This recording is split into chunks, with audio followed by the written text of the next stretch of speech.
பேரவை விதி 110 கீழ் அறிக்கை அளிக்க வேண்டும் என்று மாண்புமிகு முதலமைச்சர் அவர்கள் அனுமதி கோரியுள்ளார்கள். அனுமதி அளிக்கப்படுகிறது. மாண்புமிகு முதலமைச்சர் அவர்கள். மாண்புமிகு பேரவைத் தலைவர் அவர்களே, இளைஞர் நலன், இளைஞர் எதிர்காலத்தை, இளைஞர்களின் நேர்மையை எப்போதும் மனதில் வைத்து திட்டங்களை தீட்டி வருவதை திராவிட மாடல் ஆட்சியினுடைய தனித்தன்மை. இளைய சக்தியை ஆக்கப்பூர்வமாக பயன்படுத்திக் கொள்ளும் வகையில் வேலை வாய்ப்புகளை உருவாக்குவதில் மிக மிக கவனமாக செயல்பட்டு வருகிறோம்.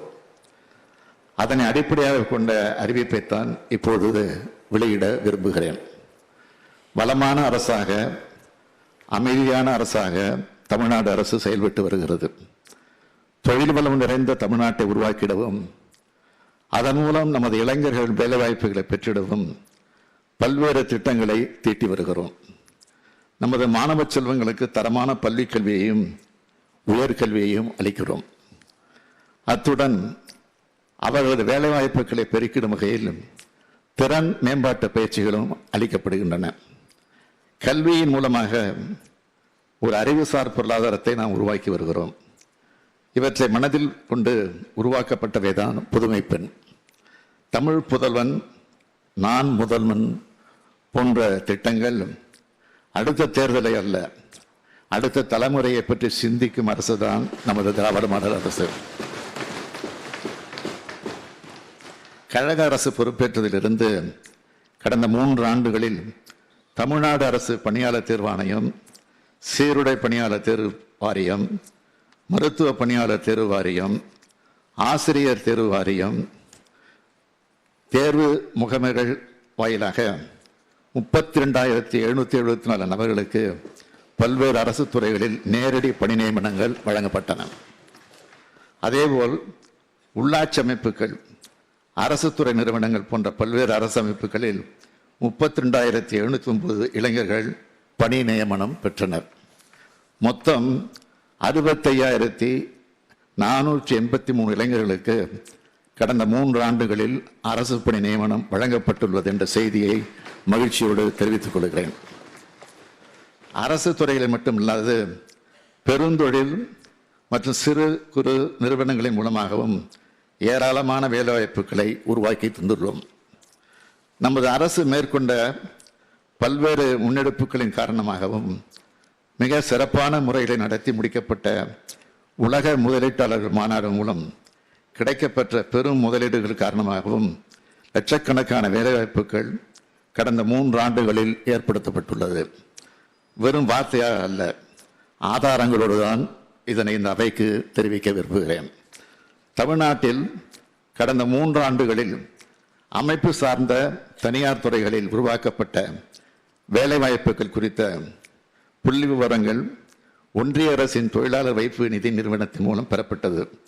இது ஒன்றிய அரசின் தொழிலாளர் மற்றும் வேலைவாய்ப்பு அமைச்சகத்தின் கீழ் செயல்படும் ஒரு அமைப்பாகும்.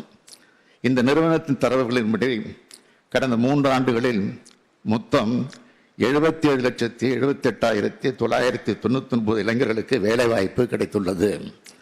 அவர்களுக்கு தொழிலாளர் வைப்பு நிதி கணக்குகளும் தொடங்கப்பட்டுள்ளன. இது மட்டுமின்றி என்னுடைய கனவு திட்டம் என்று நான் எப்போதும் பெருமையோடு குறிப்பிடக்கூடிய நான் முதல்வன் திட்டம் மூலமாக சிறப்பு பயிற்சிகள் தரப்பட்டு வருகிறது. இதன் மூலம் படித்த இளைஞர்களின் திறன்கள் மேம்படுத்தப்பட்டு வருகிறது. இத்திட்டத்தின் மூலமாக இதுவரை 3,06,499 நபர்களுக்கு தனியார் துறைகளில் வேலைவாய்ப்புகள் ஏற்படுத்தப்பட்டுள்ளன. அதேபோல தமிழ்நாடு அரசின் தொழிலாளர் நலத்துறையின் மூலமாக நடத்தப்பட்ட சிறப்பு வேலைவாய்ப்பு முகாமின் மூலமாக கடந்த 3 ஆண்டுகளில் 2,01,596 இளைஞர்களுக்கு தனியார் நிறுவனங்களில் வேலைவாய்ப்பு ஏற்படுத்தி தரப்பட்டது.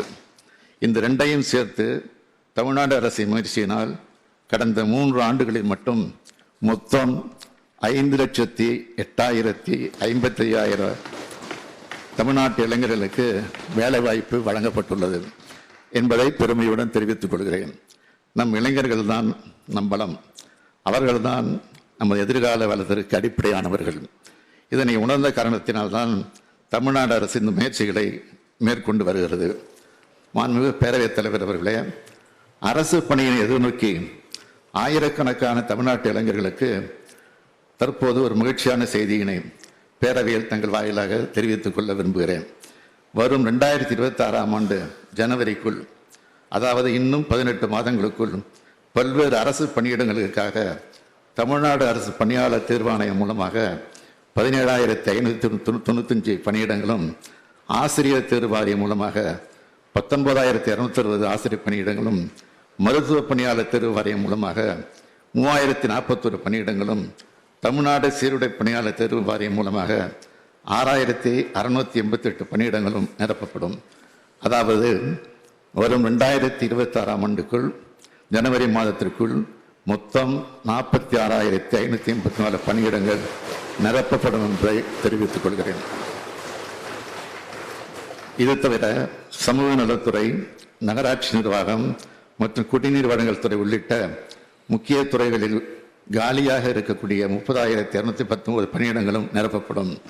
இவற்றை மொத்தமாக சேர்த்து பார்க்கையில் 75,000த்திற்கு மேற்பட்ட அரசு பணியிடங்கள் வரும் 2026ஆம் ஆண்டுக்குள் ஜனவரி மாதத்திற்குள் நிரப்பப்படும் என்பதை தங்கள் வாயிலாக மகிழ்ச்சியுடன் தெரிவித்தமைகிறேன்.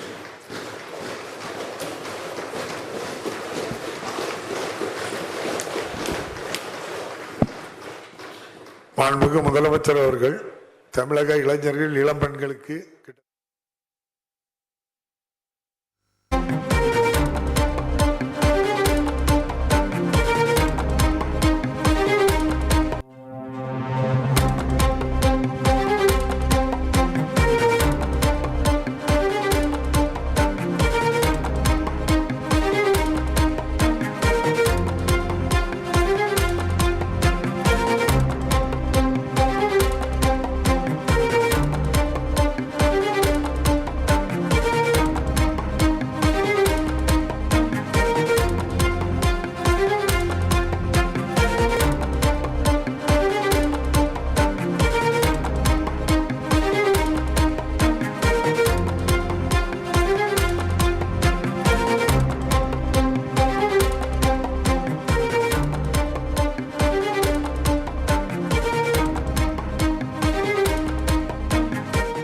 வருகின்ற ஜனவரிக்குள்ள 46,000 பணியிடங்கள் நிரப்பப்படும் என்ற அறிவிப்பை தமிழ்நாடு முதலமைச்சர் 110வது விதியின் கீழ் தமிழ்நாடு சட்டமன்ற பேரவையில் அறிவித்திருக்கிறார். அதற்கு முன்னதாக சிபிஎம் அலுவலகத்தில் நடந்த தாக்குதல் பற்றி அரசு எடுத்திருக்கக்கூடிய நடவடிக்கைகள் பற்றியும் விளக்கி பேசினார் தமிழ்நாடு முதலமைச்சர்.